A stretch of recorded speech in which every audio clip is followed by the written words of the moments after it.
Hi guys. I know my hair is a jump scare. I'm just going to wait for people to join the class and then we can start today. Uh, Today is like quite chaotic for me, so there might be a little bit of chaos that goes into this video, just as chaotic as my hair, but nevertheless, we persist.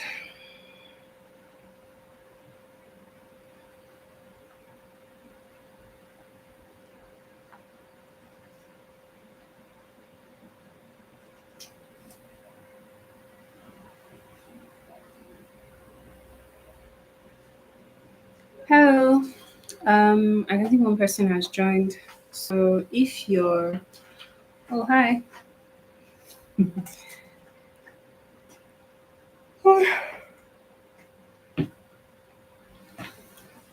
So today we're not going to be. I don't know why I'm even excited about this, but for some weird reason, I'm excited about the fact that we're not going to be using slides today.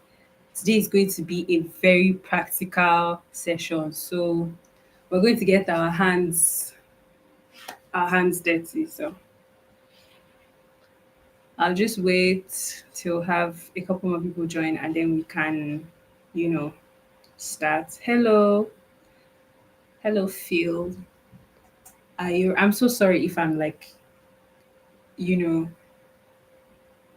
bastardizing your name. I'm so sorry. But hello, nice to have you here. Good evening. So I guess one more minute and then we can start. Or should we do 2 minutes? You guys should decide. Should I wait one more minute for people or 2 more minutes? Because once I start, right? And because it's a practical class, and everybody has to see. Hello, Ima. Good evening. Everybody kind of has to see what I'm doing. So 2 minutes or 1 minute? Let me know. 2 minutes or 1 minute? Okay, then 2 minutes. Let's wait for 2 minutes. So how was your day? Typically we have these classes in the evening, so for some people your day hasn't ended. Hello, good evening. So how's your day been? Hope you're enjoying your day. I don't know, I'm not even wondering, should we just move the classes to this time permanently? What do you guys think? Should we move Saturday classes? Because I don't know if Friday classes it will be possible to move it to 5 p.m. But should we move Saturday classes to 5 p.m.? I think I'll drop a poll on the group so that you guys can vote to decide. But I don't know. I just like the energy of this time of day. So I think if enough people vote for us moving it earlier, then we'll definitely move it earlier. I don't know if 2 minutes has passed yet, though.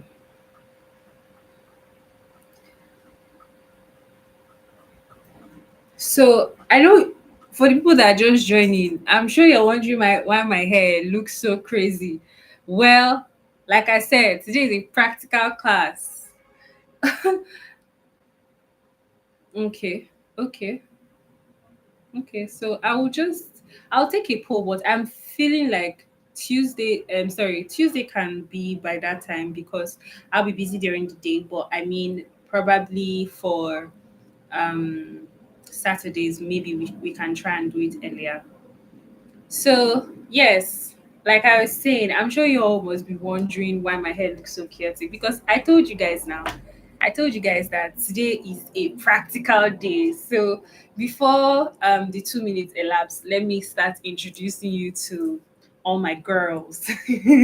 So, we're going to be doing detangling for hair growth today, right? And um I'm sure if you've been in the natural hair space, or just if you have natural hair, you've heard people say so many times that if you're not sorry, if your hair is not long, like if your hair is stuck at a certain length, it's not because your hair is not growing, it's because you're not retaining length, right? And one of the biggest things they tell people that are not retaining length is that they're not moisturizing their hair enough, so their hair is dry and their hair is breaking. But one very slept on, like I would say it's more slept on than anything in the natural hair community, is actually detangling for hair growth. I was very, very conscious when I titled this live today, Detangling for Hair Growth, because what's the connection? But like we always say, if your hair is always growing unless you have a prevailing health issue, and it's because it's breaking off, what are the ways that your hair can break off, right? One of the ways that most times people find that they experience a lot of breakage is when they are detangling their hair. So imagine that, right? That majority of the time you experience breakage when you're detangling your hair, and your hair is not increasing in length because it's breaking off. Are you seeing the connection? Are you seeing why it's so important for you to know how to detangle properly, for you to actually see length?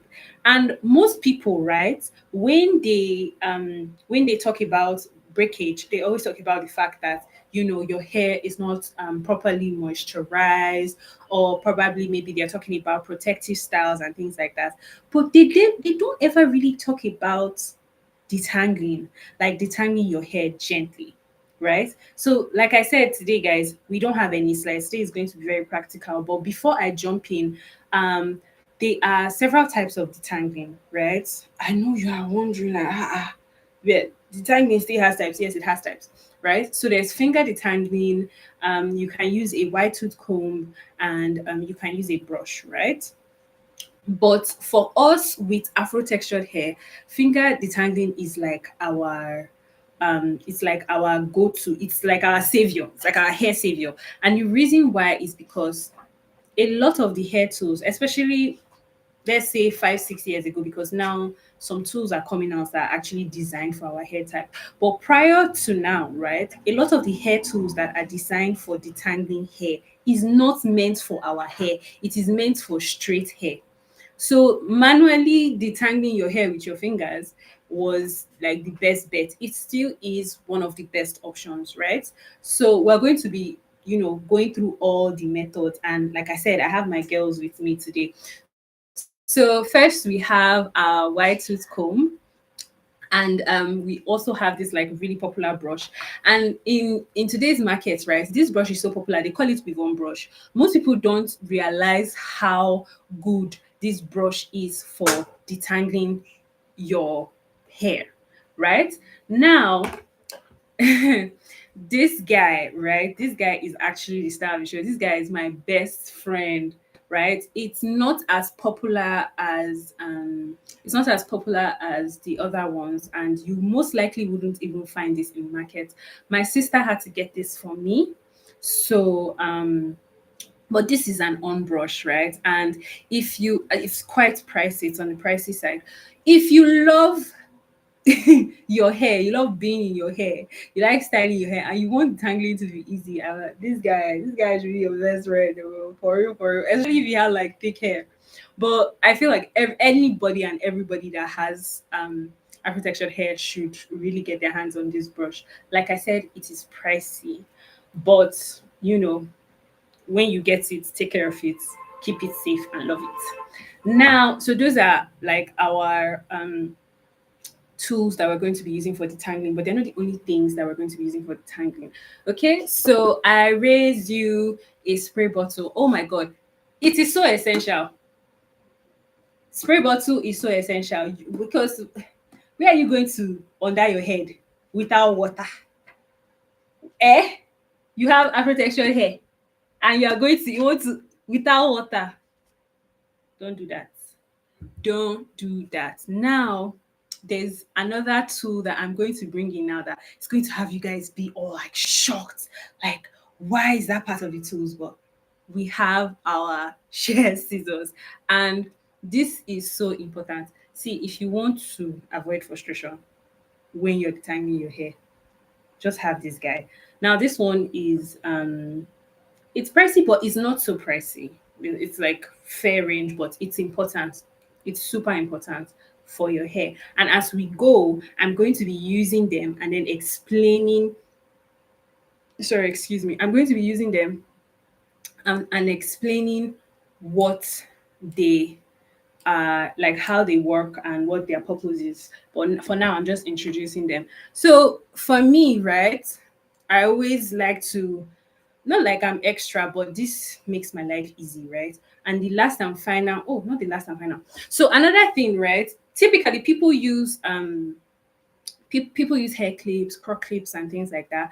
But outless bands, outless bands. I literally have one on my head holding this back part of my hair right now. They are so essential for um keeping your hair in sections.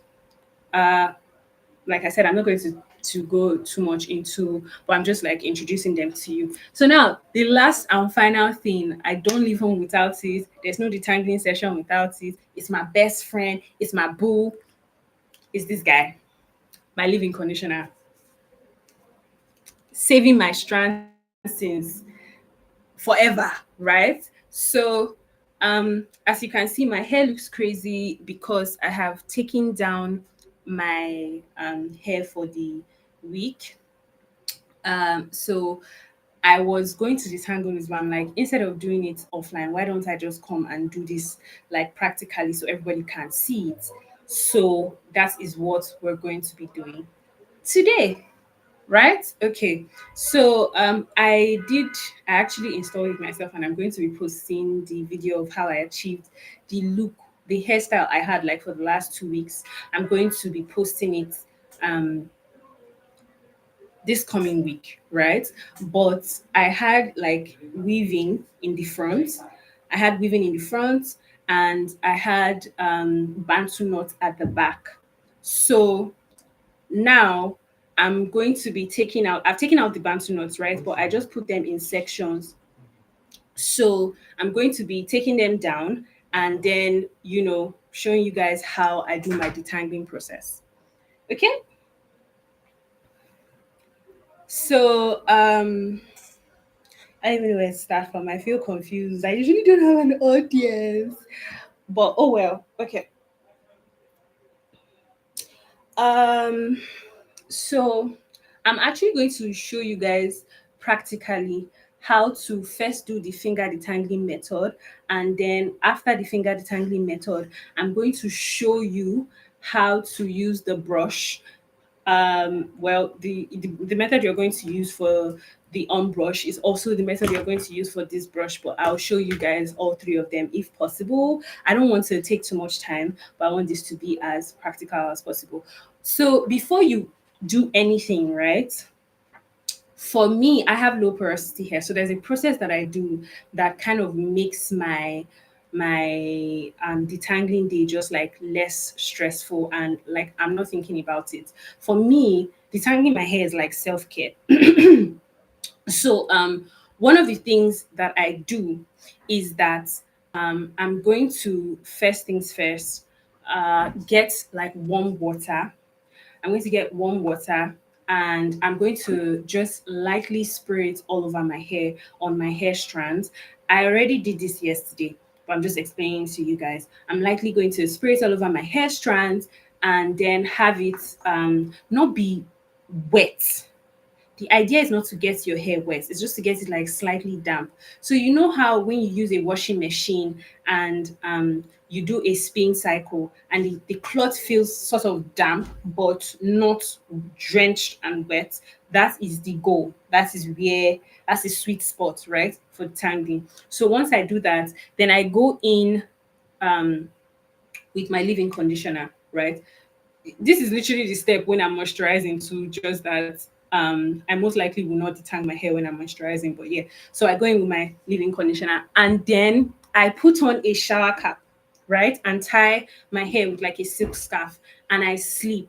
So what that does for me is that it helps to open up my cuticles and it just helps to keep my hair soft because I have low porosity hair. So, low porosity hair is iffy, right? So once I do that, I actually did that last night because I was supposed to detangle my hair this morning, but then I just changed my mind and said I was going to wait. So I did take off the shower cap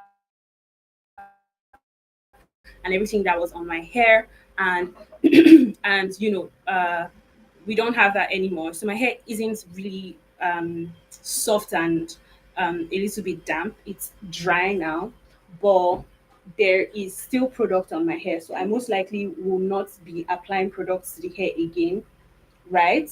But I'm just going to go straight into the session. So, like I said, the back of my hair, I had bantu knots in back of my hair. So, the bantu knots I had installed were like twists. I'll twist it up, then I bantu knot it.